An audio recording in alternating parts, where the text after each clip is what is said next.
గారి సూచనల మేరకు వారి నేతృత్వంలో ప్రజారంజకమైనటువంటి పాలన అందించడం కోసం ప్రజా దర్బార్ నిర్వహించడం జరిగింది.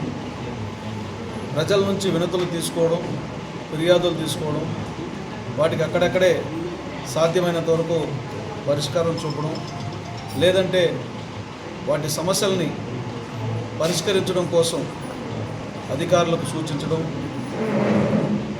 లాంటి కార్యక్రమాలు ప్రతి శుక్రవారం నిర్వహించడం జరుగుతోంది. ఈరోజు ఐరాల మండల కేంద్రంగా జరిగినటువంటి ఈ ప్రజా ఫిర్యాదులు, ప్రజా సమస్యల పరిష్కార వేదికకి సుమారుగా 100కు పైగా అర్జీలు రావడం జరిగింది.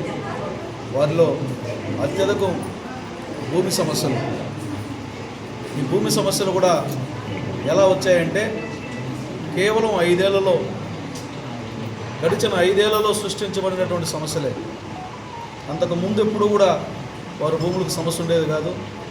ఇప్పుడు మళ్ళీ ఈ సమస్యలతో సతమతం అవుతున్నాం. సర్వే పేరుతో ఇష్టానుసారంగా వాళ్ళు భూములు మార్చేయడం జరిగింది. అసలు మాయ ఏమిటంటే భూమి ఎకరం ఉన్నవాడికి 7 ఎకరాలు 9 ఎకరాలు కూడా చూపిస్తోంది. అది సంతోషమే కదా, భూమిలోకి పోదామంటే పక్కనోడు వచ్చి గోపు బట్టి కొడతాడు. సరే 7 ఎకరాలు 8 ఎకరాలతో ఏమైనా చేసుకుందామంటే అది జరగదు. దానివల్ల వచ్చే నష్టాలు ఏంటో తెలుసా? తల్లికి వందనం రాదు. బిడ్డలు చదువుకుంటూ ఉంటారు, తల్లికి వందనం రాదు. ప్రభుత్వం మునుపెన్నడూ లేని విధంగా ఇస్తున్నటువంటి అన్నదాత సుఖీభవ రాదు, రేషన్ కార్డు రాదు. లేదా అంత పొలం ఉంది కాబట్టి ప్రభుత్వ సంక్షేమ పథకాలు వాళ్ళ ఇంటికి రావు. అదేదో తెలుగులో మామూలుగా మనకు ఒక సామెత ఉంది, గతుకులకు పోయి బతుకులకు పోయిందని. ఆ పేపర్లో వచ్చినటువంటి ఆ 3 ఎకరాలో 4 ఎకరాలో 7 ఎకరాలో చూసుకొని ఇదేదో వచ్చిందేమో అని సంబరపడిపోయిన కొందరు ఈరోజు కన్నీళ్లు పెట్టుకుంటున్నారు. ఈ పాపాలన్నీ కడగడానికి ఈ ప్రభుత్వం ప్రయత్నం చేస్తోంది.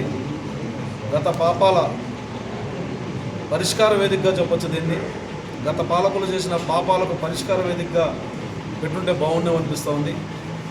ప్రజలు, రైతులు, ముఖ్యంగా గ్రామాల్లో ఉన్నటువంటి వారు ఎవరు కూడా భయపడాల్సిన పని లేదు. ఈ ప్రభుత్వం రాగానే దాదాపుగా 45 రోజుల పాటు సర్వే కోసం కేటాయించినటువంటి చరిత్రను కూడా చూశారు.